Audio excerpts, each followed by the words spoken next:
excited for another episode show about science. This is your host, Nate, and today I am taking you on a journey to Chicago, Illinois, and we are going to the March for Science, everyone. So let's go.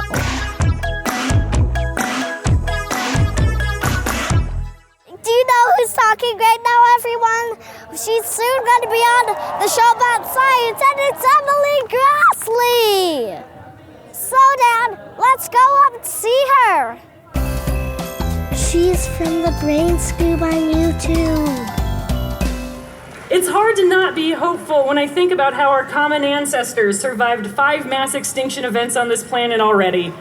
And many of you already know that, or at least can appreciate the awesomeness of that statement, which is maybe why you're here. But I'm here because I hope you're hopeful too. The March for Science is an opportunity to reflect on those who have come before us, on the developments we humans have achieved not only in the last few years, but hundreds and thousands. She's awesome. This is not merely a party to celebrate and pat ourselves on the back for characteristics as truth seekers and fact checkers. This march is a chance to also acknowledge our pitfalls, our historic and persistent challenges, and our shortcomings as scientists and as supporters of scientific endeavors and progress, because we are graduating onto the next phase and the next chapter of our story. This is but a new beginning, and part of what I want you to do today is take the ideas and messages from this event and share them with the people who you know who did not want to be here today. That's like step number 1. All right, check. Check. But wait. What's step number 2? For all of you out there, commit yourself to curiosity. Curiosity is a light that illuminates the beauty of our world and our cherished existence. I'm a firm believer that curiosity is the first step toward empathy. Ask questions of things you don't understand and seek answers. And now, we march. Thank you. March.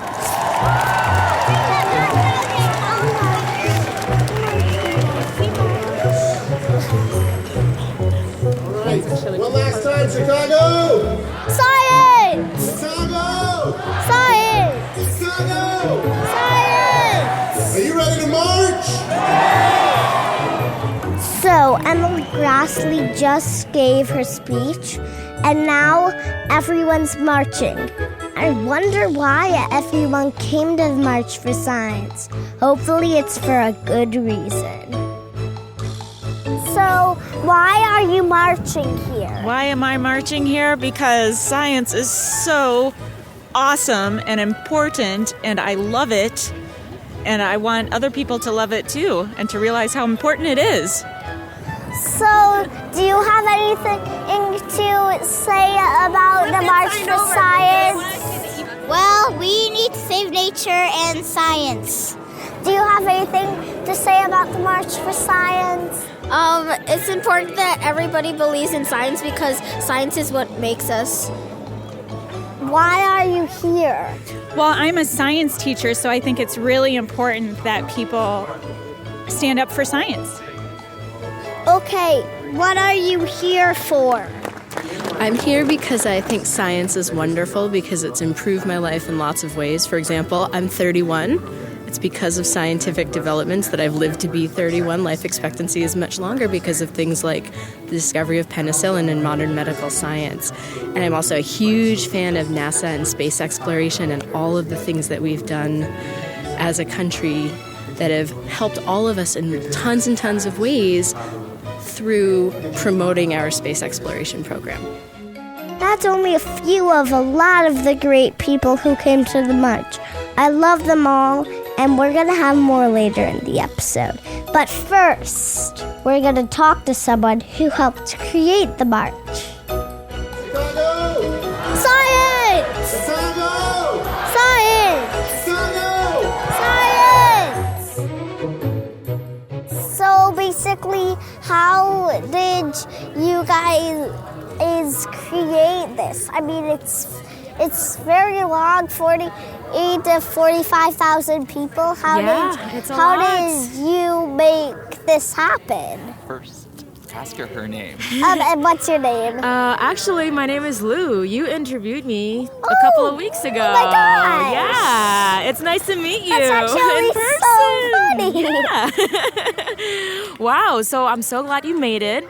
I'm really happy that you're here, and yeah, it's amazing. It's an incredible feat that we are all pulling off here, and it took a lot of efforts from a lot of volunteers, and the directors are incredible, and yeah, we kind of like put this all together, and it happened. It is happening. So many people are here to celebrate science. I'm just incredibly overwhelmed by all of this, and I'm so happy that you're here too. So I hope you're enjoying your time here. Yeah. Are you gonna go around to talk to a bunch of other people? Yeah, I've already gotten a few people. Oh, good. That's awesome. Well, I'm really excited for you, and I hope that you get to talk to a lot of other. It's so funny how we got you on 2 episodes in a row. Yeah. Yep, that is kind of funny. Well, I'm glad I've actually met you in person. And then we're both about the March for Science. Yeah, yep. That's what we're here for. And Nate, if you ever want to talk about extraterrestrial life, let me know, because I will. Yep, that's me. All right, go ahead. Thank you for being on the show. Oh, thank you so much for having me on the show. Thank you.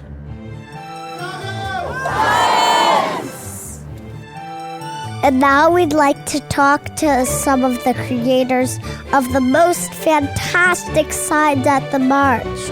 I hope you enjoy these interviews. What does your sign say? You have 2 signs. Show this one. So that one says, science rocks really hard. Get it? Rocks. And then, we love science. Do you love science? Yes, because science makes the world get better. What does your sign say? My sign says science. It's like magic, but it's real. Okay. Okay. That is actually really good. And what does your sign say? Well, she's holding my other sign. Yeah. Make America smart again. I think that was the sign that we loved earlier. Yeah? Because my mom and dad were saying, oh, look at that Make America Smart Again sign. So, could you tell me about your sign? Well, this is not my sign. This is kind of his. And tell me what it says. It says, love your children, say the EPA. Okay, that is awesome. And we do need to save the EPA. Do you know why?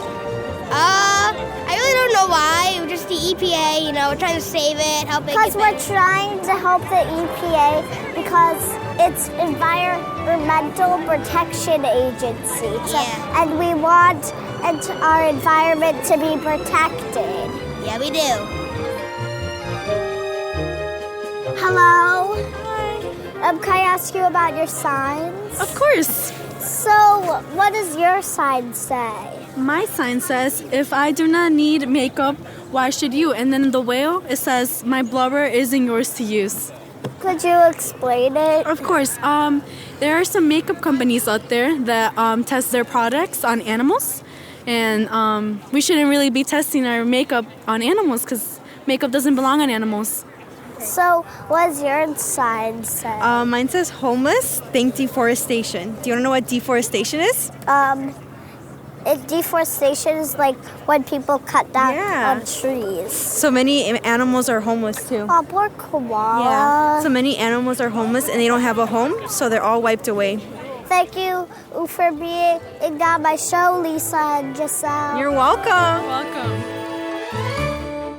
And could you tell me about your sign? Yes, my sign says I'm with her, and it's pointing to Mother Earth because I support our mother. Flip the other sign around. Other sign, this is one of my favorite quotes from Racing Extinction. And it says, the whole world is singing. It's clicking and grinding and whistling and thumping. And we should start listening. And these are all endangered species in the Chicago area. The bees? Yeah, this is the rusty cap bumblebees. And what is that? This is a piping plover. And that's a bat. It's a bat, and it's called a long-eared bat. And that and what's this? Is a dragonfly. A dragonfly. This is the Heinz Emerald Green Dragonfly.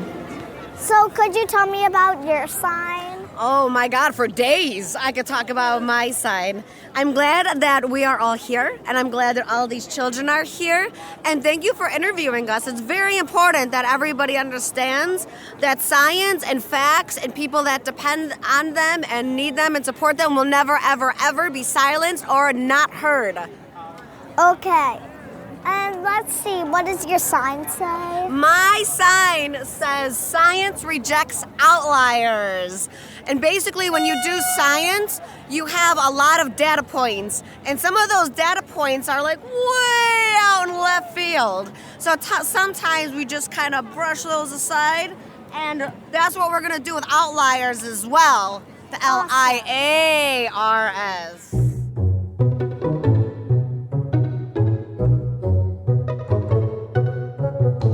I did all of my interviews. I was about to leave, and I caught this out of the corner of my eye. It's a Big and Boney interview, exclusive, so stay tuned. You're gonna love it. Hello. Hi, could you tell me about this dinosaur? Yes, these dinosaurs are sculpted by a master artist right here behind me, Amber Marsh. And together, her and I made these dinosaurs. They're made of sculpted cardboard, paper mache, bamboo, a lot of love, and about 1,000 hours of work. And what's your name? My name is Lolly Extract, and I'm one of the artistic directors of our company, Jabberwocky Marionettes. Thank you. You're welcome. So now I'm gonna go talk to her. Could you describe to our listeners what this dinosaur looks like? Oh, sure. It's a parade puppet T-Rex fossil that I based on Sue at the Field Museum. There's two of them. Okay, and it basically it's very lifelike with all the real scratches that an actual dinosaur would have in its bones. That's right, that's good. I was, when I got uneven surface, I was like, okay, well, it's organic. So that's good you noticed that. And it has two, to describe it to the listeners, there's two puppeteers operating each one dinosaur. It's amazing. Thank you so much for your welcome. good questions.